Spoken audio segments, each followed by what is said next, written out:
When you think of the piano or the opera, or let's say the works of Da Vinci or Michelangelo, would you ever think that a small peasant family from Italy would be the reason they all exist? Here's the thing, on top of all of this, almost everything we do today as a society is influenced by one family, the Medici family. Now look, an incredibly boring topic in finance is called double entry bookkeeping, but here's the thing, this double entry system is linked to the birth of capitalism, and capitalism shapes almost every single decision we make. It impacts every move that the governments or businesses make in some way. Double entry bookkeeping is a dull concept for sure, but it shapes how we look at finance today. It makes commerce more transparent, accurate, and reliable. Every transaction is recorded twice, and hence the name. Once as a debit and once as a credit. And this method prevents errors. It builds trust in financial records. And that's precisely why some have linked it to the birth of capitalism itself. And the people we have to thank for this is none other than the influential Medici family. In fact, modern commerce would not have been possible without the Medicis. Things like holding companies, letters of credit, urban planning, art galleries, and so much more have been influenced by them. Now look, all of these may have existed in some form before, but it was the brilliance of the Medici family that made them popular and actually usable. So the question is, how did the Medici family acquire so much influence? And more importantly, what ended their centuries-long rule over Florence? So let's start at the beginning. This influential, rich family actually started off in medieval Europe as peasants. Their fortune began to change when some of them saw new opportunities in commerce and moved to Florence. And in a few generations, they were counted amongst wealthy notables, but they were still not considered one of the leading families of the city. But all of this was about to change. Beginning in 1340, an economic depression hit Europe. This caused many powerful families to go bankrupt. The Medici family, however, were able to escape this fate. They took full advantage of the situation to establish themselves amongst the city's elite. There were a few traits about the family that made them thrive when everyone else was in chaos. This would continue to support them as they steadily rose to dominate Florence. You see, the Medici family had a very different outlook when they were conducting business. They had a very different point of view from your traditional European nobility. Even though they had passive wealth and power, they avoided fighting and violence. They weren't soldiers themselves, and they decided to win over their adversaries with bribes of gold rather than engage them with armed men. The Medici family also sought favor with the city's middle and lower classes. This commitment to being plebeian lasted long after them, with many other powerful families imitating this strategy. They also had a deep passion for the arts, literature, and construction. As patrons of the art, they were not only generous, but they were also enlightened. Some even consider them to be the most remarkable patrons the West has ever seen. This patronage safeguarded both their reputation and commanded admiration even when times were hard and people were rebellious. Another trait I should add about the Medici family is their resilience. Many times the family saw ruin only to rise again, even more powerful. For instance, the first attempt at ruling Florence came under the descendants of Chiarissimo II Medici. However, their policy of consolidating their position by controlling the government led to 50 years of serious misfortunes. This occurred from 1343 to 1393. Salvestro de' Medici, Chiarissimo II's grandson, allied with the common people to seize back influence. And for a time, this worked. He was elected the head of the city government in 1378. However, when the popular government fell in 1381, he and the rest of his family had to go into exile. So yeah, the family had their fair share of troubles as well. Meanwhile, a distant cousin, Everardo de' Medici, would usher in a new line of the Medici family. He had a son named Giovanni de' Bicci de' Medici. I'm sorry if I'm twisting the pronunciation, it's a bit of a tongue twister, but let's call him Giovanni. Now Giovanni is important, remember this name, because he is integral to the story of the Medicis. The true history and success of the Medici family starts right here with Giovanni. He's considered the first of the great Medici family. He inherited the family business, which was based on cloth and silk manufacturing and banking. Now, Giovanni's foresight was his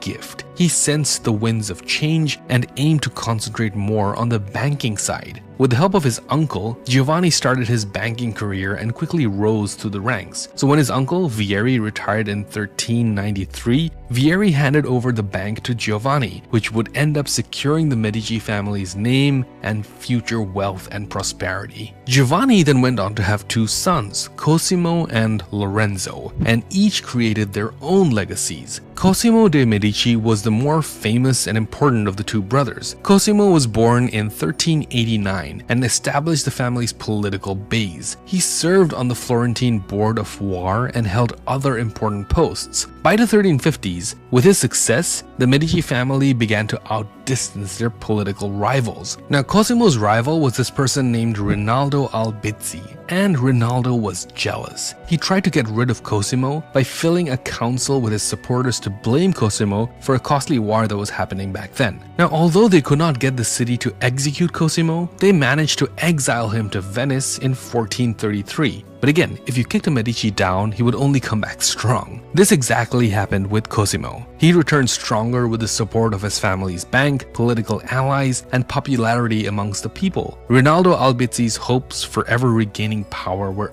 utterly crushed. Rinaldo should have known better. Cosimo was a shrewd politician. He used his wealth to support various projects and relied on his supporters to maintain his influence. This was a smart move because this approach kept his own role less visible and at the same time made it harder for rivals to attack him. Cosimo also knew when to seize opportunities to boost his popularity. For example, his involvement in the Peace of Lodi in 1454 is one clear example. It brought peace between Venice and Milan and showcased his immense political skill. And personally, Cosimo was very rich. His wealth is estimated to be around $450 million in today's money. And under his patronage, the Medici family transformed Florence into the cradle of the Renaissance. This is considered a period of great scientific, artistic, and cultural rebirth in Europe. It's also why Cosimo earned the title of the Elder, or the Father of the Nation. Cosimo was succeeded by his son, Piero di Cosimo de' Medici. Like his father, Piero was also politically gifted. He continued to strengthen the family's political power, and this was despite his physical limitations. You see, Piero was afflicted by gout, which causes immense pain in your joints, and he had it really bad. Because it was so bad that he was effectively paralyzed and he was in great pain, he couldn't move. But he still had the willpower to keep his family relevant in the complex politics of 15th century Italy. A case in example is 1466. Piero found out about a plot to overthrow him, and he showed quite a bit of courage here. He had himself carried to Florence on a litter, which is basically a small wheelless vehicle, and he successfully defended himself against his enemies by moving out of the location where they just expected him to be because of his illness. Now, his physical limitations didn't prevent him from going into war either. When Venice waged war against Florence, Piero allied with Milan and Naples, and he defeated the condottiere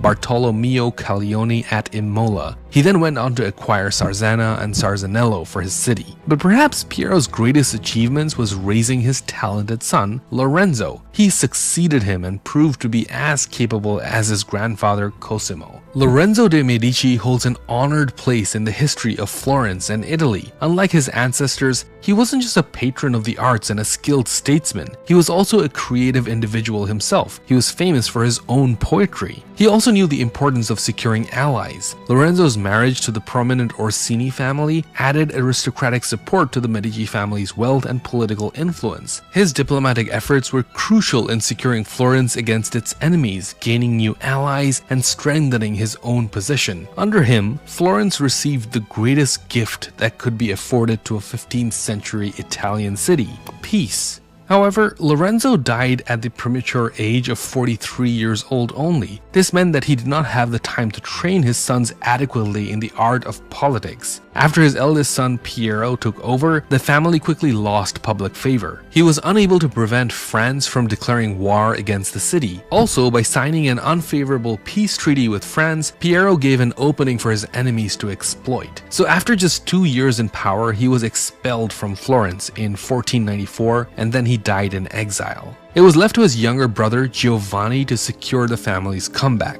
He was, in fact, amongst the most influential people of his time. And that's because he was the Pope, with his pontifical name being Leo X. And with his help, the Medici family now returned back to Florence. During this time, Pope Leo X continued his father's tradition of supporting the arts. As the Pope, he supported famous artists like Michelangelo. He also had the patronage of his father, Lorenzo. Under Pope Leo, Michelangelo began the work of the Medici Chapel. Pope Leo also supported his brother's son, also named Lorenzo, to regain control in Florence. Lorenzo's daughter, Catherine de' Medici, later became the Queen of France by marrying King Henry II. 3 of her 4 sons would eventually come to rule France as well. However, this revival was short-lived. Remember Cosimo? By the early 1520s, very few of his descendants remained. Giulio de' Medici, the illegitimate son of Lorenzo the Magnificent's brother Giuliano, abdicated power in 1523 to also become pope, taking the name Pope Clement VII.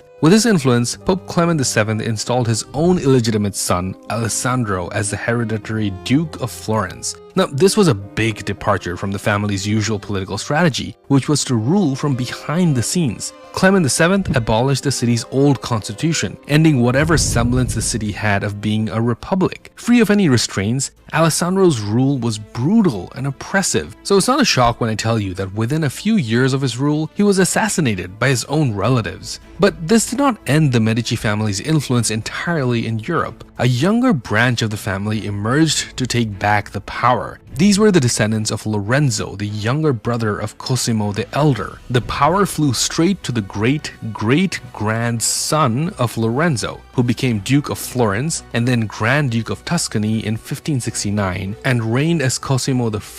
He established a new dynasty that perpetuated the family's traditional regard for arts and sciences. Now his son, Francesco or Francis, succeeded him. However, he proved to be less effective as a leader. He did, however, manage to forge stronger ties with France, a crucial feat necessary for the independence of the Italian states. This was done through political marriage. Francis's daughter, Marie, became Queen of France by marrying Henry IV in 1600, and their son, Louis XIII, ruled France from 1610 to 1643. Now, back to Francesco or Francis. He was known for being a suspicious despot and a hard tax master. His rule nearly ruined the nation's economy. Despite this, he continued the Medici tradition of patronage. He supported the goldsmith Benvenuto Cellini and was interested in science, particularly in chemistry. His efforts led to the establishment of the Florentine porcelain factory. Now moving on, he was succeeded by his younger brother Ferdinand, who succeeded him in 1587. Unlike Francis, his rule was much less troubled. Ferdinand was different from his brother Francis. He was known for his fairness.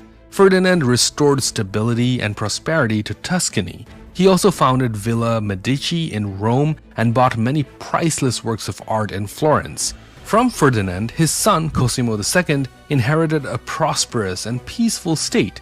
He liked to learn and greatly improved the region's agricultural productivity. Tuscany's rich harvests helped feed Europe and contributed to the region's wealth. Yet again, a lack of male heirs led to the Medici family's downfall. Cosimo II's son, Ferdinand II, had only one living heir, Cosimo III. He in turn was succeeded by his only son, John Gastone, but John actually never managed to have any children. John Gastone's death in 1737 effectively marked the end of the Medici family tree. The rule over their Grand Duchy transferred to the Dukes of Lorraine, which was a house linked to the Austrian Habsburgs. John Gastone was survived only by his sister, Anna Maria Luisa de' Medici. She got married to Johann Wilhelm II, Elector Palatine of the Austrian Empire. Now she moved with him to Dusseldorf, where they lived for 25 years, and despite having a happy and fulfilling marriage, Anna Maria Luisa and John Wilhelm had no children. And so with their death, the Medici bloodline actually just came to an end. But did it? I mean, what about all the people in modern times whose surnames are Medici? Some of them are actually distant relatives of the main Medici line. So let's explore how some of their relatives kept the name alive. Remember Marie de' Medici, Francesco's daughter? Well, she became a key figure in European history. She was married to Henry IV of France. After her husband's assassination, she took over power, and she took on the role of regent for their young son, Louis XIII. Her regency, however, proved to be a disaster. she mishandled the state's finances and made numerous concessions to rebellious nobles. And for this, she was eventually moved into exile. Now, she eventually was given leniency, but she would still continue to face trouble. She was banished for a second time when she was trying to get her son to fire a minister. I mean, she was kind of her own worst enemy. She fled to Brussels eventually, where she would live her final days in poverty. Anyway, after she was gone, her son, Louis XIII, managed to turn things around. He worked closely with his shrewd chief minister, Cardinal Richelieu. Now, he transformed France into a dominant European power. Now, Marie's daughter, Henrietta, also played a significant role in history. She became the mother of James II, the last Catholic king of Great Britain. Now, back in Italy, there was this influential house of Ottaviano. The branch of the Medici family, ruling over Ottaviano near Naples, stayed influential in the kingdom of the Two Sicilies until well into the modern day. And curiously enough, the Habsburg that inherited Tuscany after the last Medici male died was also distantly related to the family. This was through Francis Stephen of Lorraine, and he was the great-great-great-grandson of Francesco I de' Medici. Thanks to this connection, the Habsburg-Lorraine family managed to secure Florence and continue their legacy in their own way. In fact, many prominent Habsburg monarchs had a mother or a grandmother or a great-grandmother from the Medici family. This just showcases how much prestige the family enjoyed. Some of their most powerful, noble families are willing to marry their sons and secure alliances. And this was happening well into the time when the Medici family wasn't entirely considered blue-blooded. Now, the Medici family's origin story may have been humble, but their influence commanded respect all over Europe. You see, most other noble families built their power through land, but not the Medicis. They did it through finance. The innovations that they introduced, and therefore popularized in the process, led to a revolution that would go on to permanently transform Europe. Remember how I initially mentioned that any financial practices used today had their origins with the Medici family? And this is because the family had an insane amount of cash because the Medici bank was so successful. To manage this vast amount of cash, they needed a sophisticated method to track incoming and outgoing money. And this was basically how double bookkeeping was invented. And to keep up, their competitors also had to follow suit to use this double bookkeeping method as well. Soon, that just became the norm, and it's how modern finance began to evolve. The double entry bookkeeping system is now a standard operating procedure for many. But the Medici family was more than just bankers. First and foremost, they were politicians and patrons of arts and culture. Their patronage contributed significantly to Europe's Renaissance and made Florence into one of the continent's leading cities. They were a powerful family that simply didn't focus their wealth and power to elevate their own status. Rather, they focused on building soft power, privilege, and contributed to building culture. They sponsored cultural projects, supported the arts, and ensured Florence remained free from foreign control. And by extension, they made sure history would remember them for centuries to come. I mean, think of any famous Italian artist or architect from the Renaissance period. It's likely that the Medici family backed them. During Cosimo de' Medici's time, the family spent a staggering 600,000 gold florins on major architectural projects, artistic endeavors, and educational initiatives. Adjusted for inflation, today that's more than 112 million US dollars. And amongst the most iconic examples of their support is the Florence Cathedral, or the Duomo di Firenze. Cosimo's patronage helped save the bankrupt architect Filippo from obscurity, and that's why he was able to go on and complete the city's magnificent dome. The Medici family also funded masterpieces like Donatello's statue of David and numerous works by Fra Angelico. Their money supported some of the Renaissance period's brightest talents, including Michelangelo, who worked for the Medici throughout his career. Michelangelo even attended an art academy established by Lorenzo de' Medici near Piazza San Marco. The Medici family also backed intellectual pursuits. They sponsored Marsilio Ficino's Platonic Academy, funded by the library at the monastery of San Marco, and supported manuscript production. This right here helped to greatly revive and popularize the ideas of ancient Greece and Rome in Europe. In short, under the Medici rule, Florence became a cradle for Renaissance brilliance, home to figures like Michelangelo, Leonardo da Vinci, and Niccolò Machiavelli. The family commissioned so many works of art that they had to build an entire museum to house them, the Uffizi Gallery. Now, if you take a look back at history, many families and prominent figures have come and gone, but not a lot of them are remembered as much as the Medici family. They were savvy financiers and shrewd politicians, and they managed to overcome various odds to secure themselves amongst the most illustrious dynasties of Europe. What sets them apart is their patronage for the arts and culture and their contributions to finance. Now, of course, they weren't perfect. There were a lot of problematic things that they've done, but it's impossible to ignore the contributions that they've made and how it all impacts us to this day. Now, if you stuck around to the end, please drop an icon for the flag of Italy in the comments below. I'd love to see how many of you stuck around. Thanks so much for watching. Please do subscribe if you haven't already, and I'll see you on the next one.